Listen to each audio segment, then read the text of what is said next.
This is Allrest, a world covered in a sea of clouds.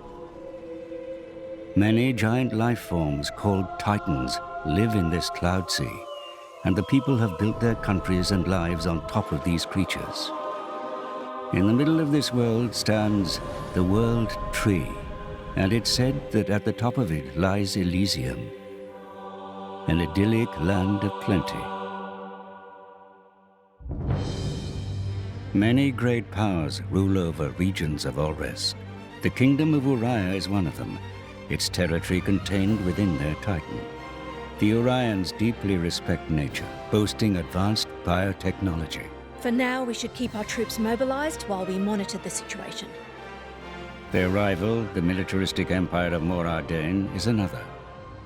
Controlling Titans through mechanical means, they bring heavy armaments to bear as they annex other lands in a bid to save their own from ruin and depletion. I doubt he would have been stopped, even by an army 5,000 strong. The imperial province of Gormod, a plentiful land now fallen under Ardanian control. And the Indoline Praetorium, whose people revere and worship the Titans. Indol controls the supply of core crystals, which blades are born of. And so despite being a theocracy, they hold much influence over the world's military affairs. Next, the Argentum Trade Guild. A shrewd consortium of traders, they do well for themselves by deftly navigating the strained relations between other nations and exploiting wartime demand.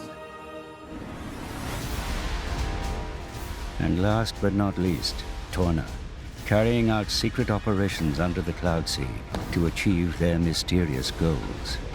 Before long, this world will fall into turmoil over efforts to find the legendary blade, the Aegis. That is precisely the kind of scenario that I mean to prevent. Hand her over to a grown-up.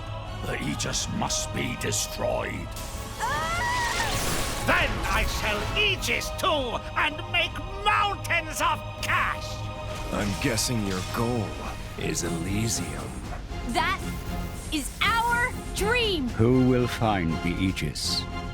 Who will make it to Elysium? Only time will tell.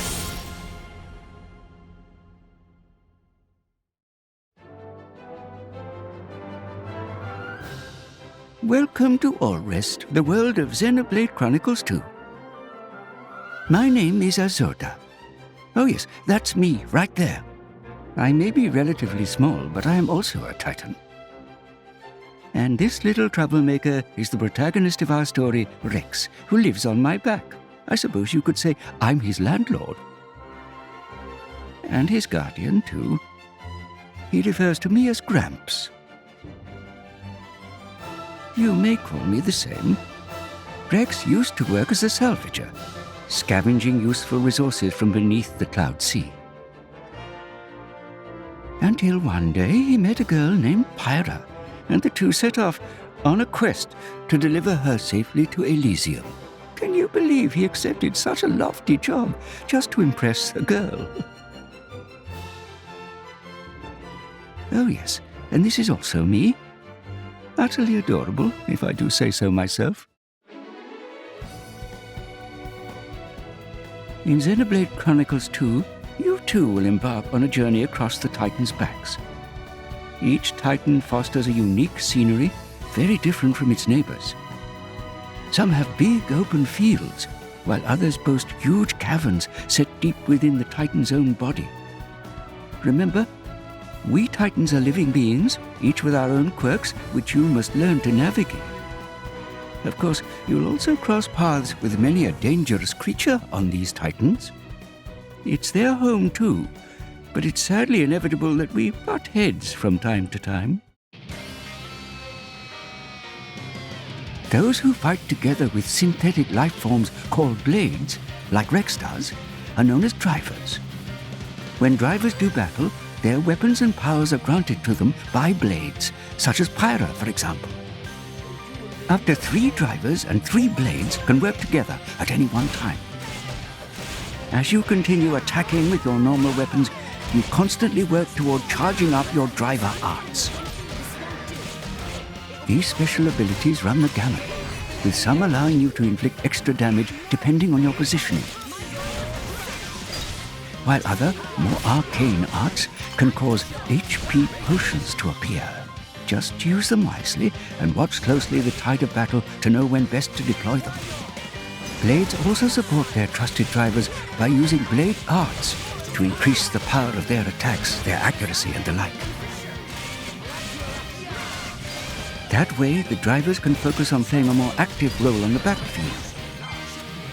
Just wait till you encounter some tougher opposition.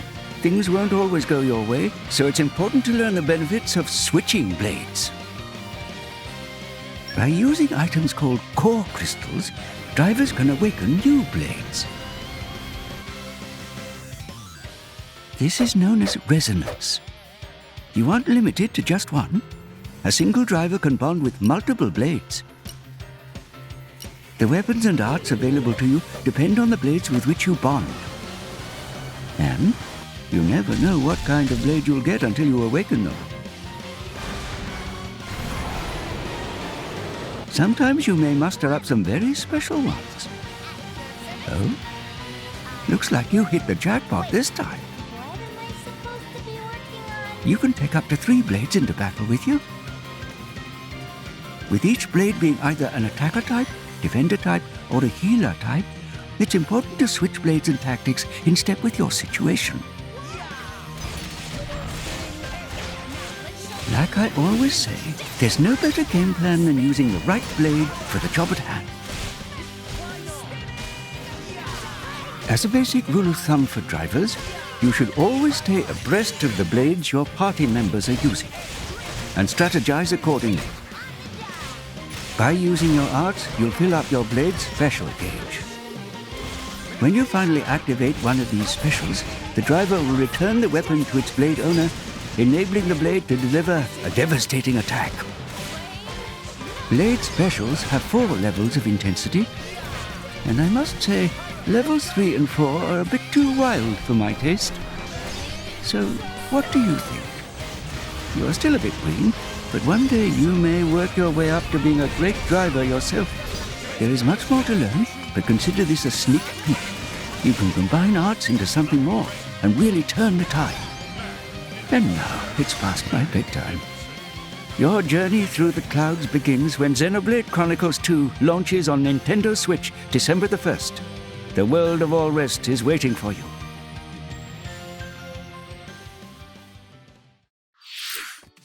Xenoblade 2は通常版の他に様々な特典がセットになった限定版、そしてXenoblade 2オリジナルデザインの Nintendo Switch プロコントローラーも発売します。